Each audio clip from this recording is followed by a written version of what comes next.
get them on the phone and talk to them. Right. Yeah. So if you just let it do its thing. So Market Leader was a mass capture, and then they were a cultivation pool to spit you out a deal or two every so often. So it looks like it doesn't cost a whole lot because you're spitting out a deal every day, but it's real easy. However, everybody who pays for Market Leader on their own, the $1,000 a month, every month they write that $1,000 check. There's not too many agents in the country that are like, man, I made 10 last month. I don't mind writing this $1,000 check. Every month it's like harder and harder to write that $1,000 check. You guys know what I'm talking about? Because they're just letting it go. It's easy. It's not getting the return that they wanted. So if they put the little effort into it and really meet these people, then so what's that going to take? An internet lead's an internet lead. They won't call me back. Well, then you keep working until you find the subject line that gets 10 of the next 25 or 50 to call you back. You got to keep tweaking it, keep tweaking it, keep tweaking it until you find the magic thing. When you figure it out, let me know, because I spent 3 years studying it. I tried every subject line there is, and it's a 3% return. That's not where the relationships are starting. Now, if you take 5 people a month, see, let's back this way down. We were talking 5 people a day. 5 people a month for 12 months is adding how many people to your database? 60 people to your database. 12 divided by 2, there's your transactions that are right there if you just did 5 a month. Right? So the internet and the mass lead generation is not a bad thing.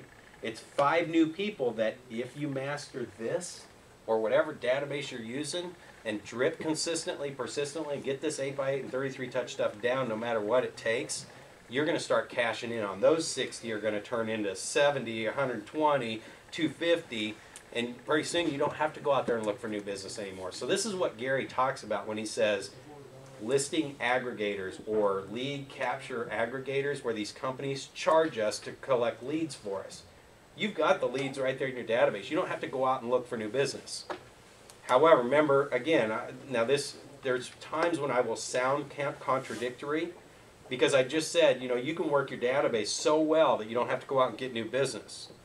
However, now, throw this in there. If you're working your database that good and you're getting 200 transactions from every 1,000 people in your database, then by adding 5 new people a day from some mass source, it's just going to add another 200 transactions to your business in a year, won't it?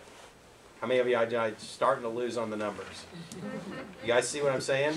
You can't lose either way. He doesn't say turn this off. It's prospecting enhanced, prospecting based, marketing enhanced. Yeah, but we all go to the marketing enhanced part first. We have no base. So that's where, guys, I figured out the secret.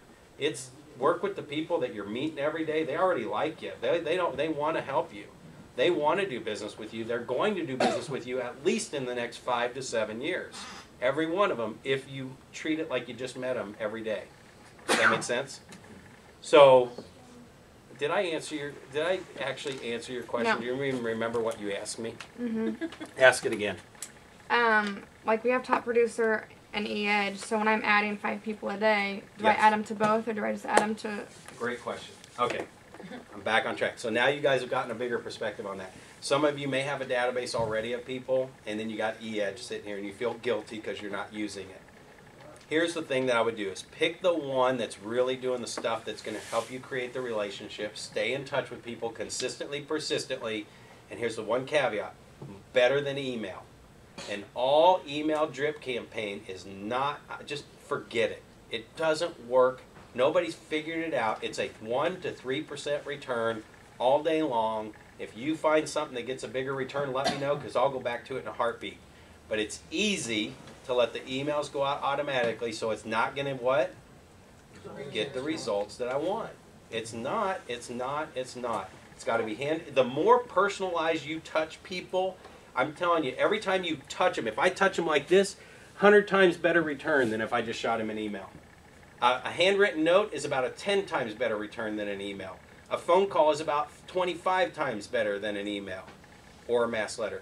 Yeah. Well, all of us have been victims of email, campaigns, and I mean, it's just delete. I don't even open them. Delete, delete, delete, delete. Yeah. And so I don't want to. I don't delete. I unsubscribe.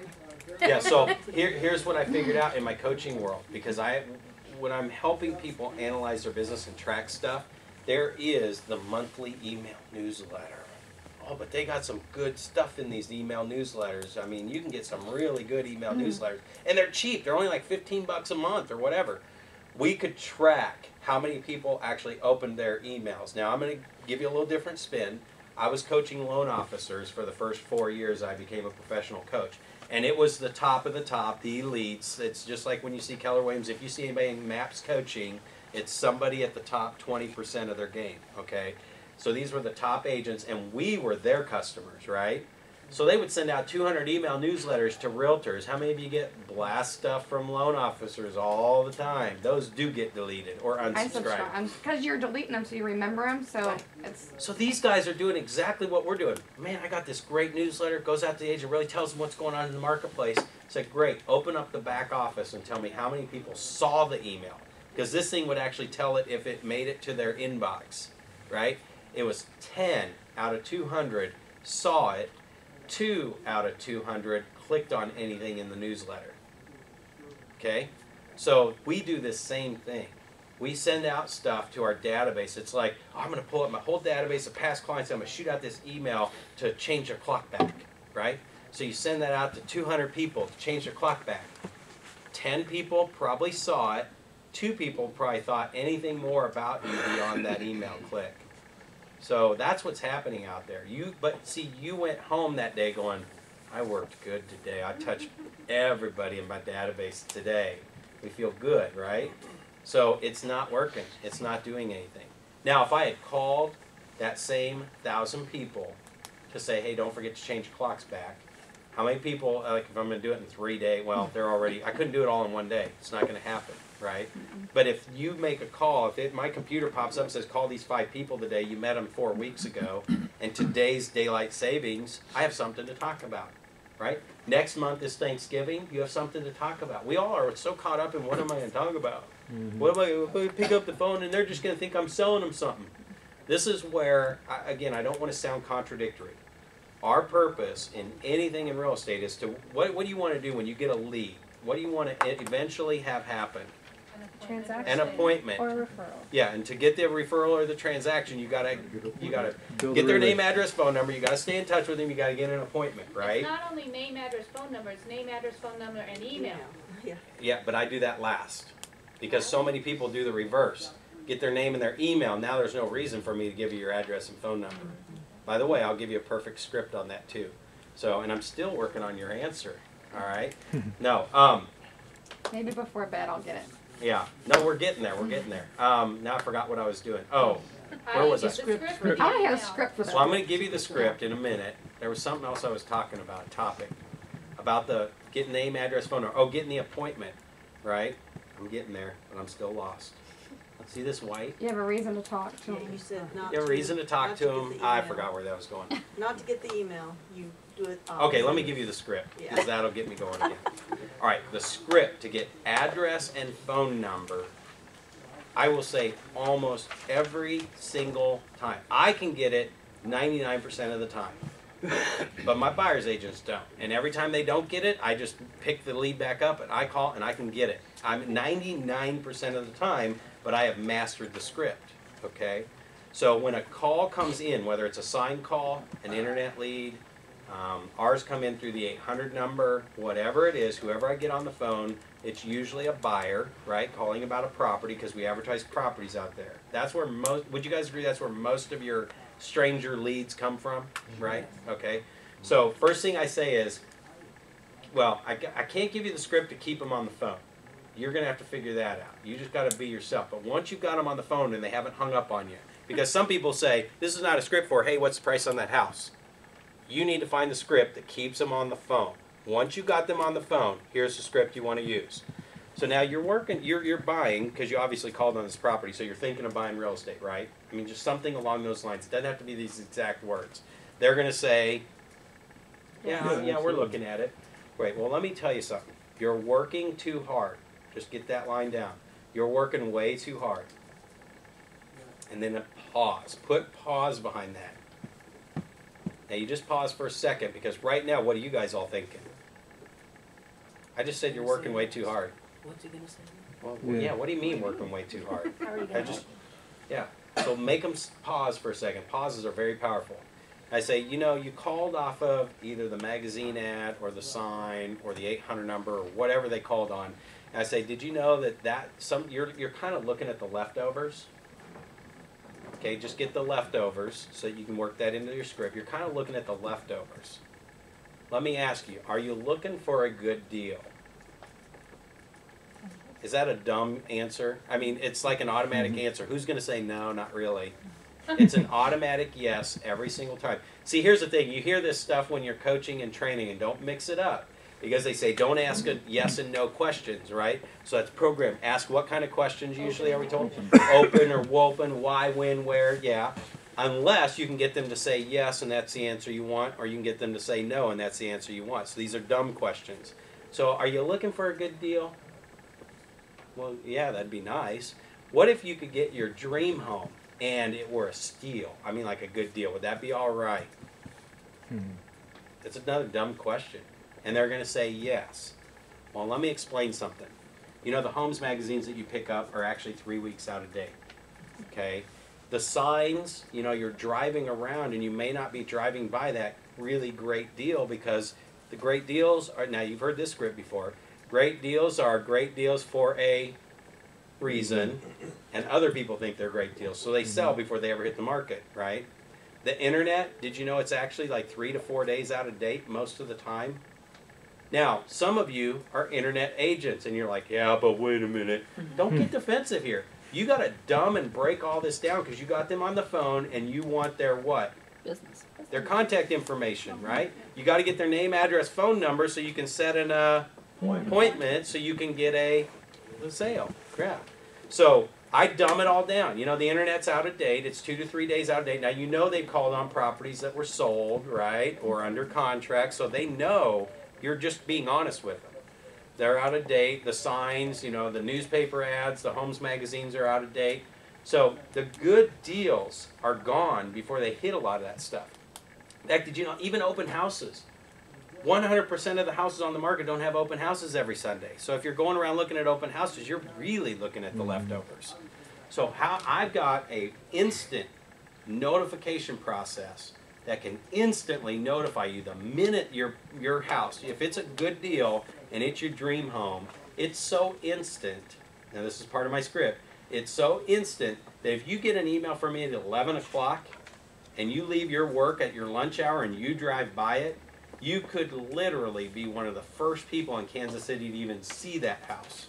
That's how instant this is. Now, what program is that? MLS? It's just a search. Put in the search criteria and put them on an MLS email. But now, did I create a whole different set of urgency between emails coming from me from MLS? You could literally be one of the first people to drive by this and you will get the good deal. So I'm creating this urgency. So now, here's the next part of the script. This is how I get name, address, phone number 99% of the time. Is this good stuff? Yes. How many of you wanted to be a different class? Okay. Just making sure. Because all this works with E-Edge. But until you get this stuff and you get their name, address, phone number, E-Edge is nothing to you, right? And until you get 5 a day, you don't even need to worry about everything else that E-Edge does for you. You guys get me on this? It's almost like I've started teaching classes to where, and I did this to my office, I taught them some of this stuff, and they said, okay, so are you going to come back next month and teach us how to build the action plan? I said, if 100% of you in this room are adding 5 people a day, and you can show me a list of 1 month from now, 100 people in your database, then yes, I'll take you to step 2. And if you guys cannot produce me a list of 100 people, we're doing this class over again. And we're going to do it again and again and again because I don't need to show you the other stuff. It doesn't matter. You guys get that? That's how my brain works. So I'm not saying that to make you all feel stupid. I'm telling you that's how I got through this. Okay? So let's finish the script.